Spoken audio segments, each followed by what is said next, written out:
ঢাকাবাসীর জন্য আজকের দিন শুরু হয়েছে এক ভেজা সকাল দিয়ে।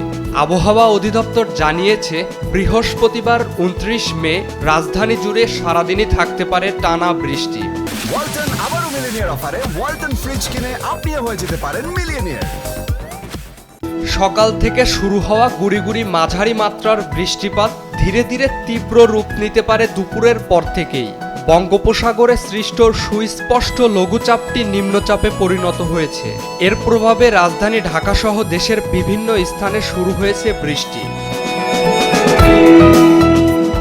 বিশেষ করে মিরপুর, কল্যাণপুর, বাড্ডা, মালিবাগ, পুরান ঢাকা, মোহাম্মদপুর ও মতিঝিল এলাকা বরাবরের মতো আবারও জলাবদ্ধতার ঝুঁকিতে।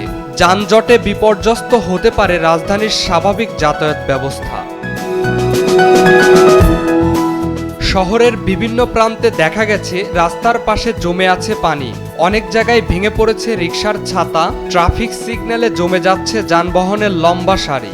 নতুন করে বিপাকে পড়েছেন অফিসগামী মানুষ আর শিক্ষার্থীরা। বৃষ্টিতে ভিজে শরীর, আয়েও নামে ধস, তবুও ঘোরে রিকশাওয়ালার চাকা, কারণ থামলে তার ঘরে চুলাও জ্বলে না। আজকের দিনের সর্বোচ্চ তাপমাত্রা থাকবে ২৯ ডিগ্রি সেলসিয়াসের আশেপাশে। বৃষ্টিপাতের প্রবণতা থাকতে পারে রাত পর্যন্ত।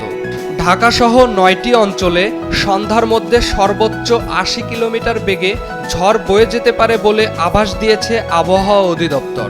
এসব এলাকার নদীবন্দরকে ২ নম্বর সতর্ক সংকেত দেখাতে বলা হয়েছে। Imran Hasan, SA TV digital.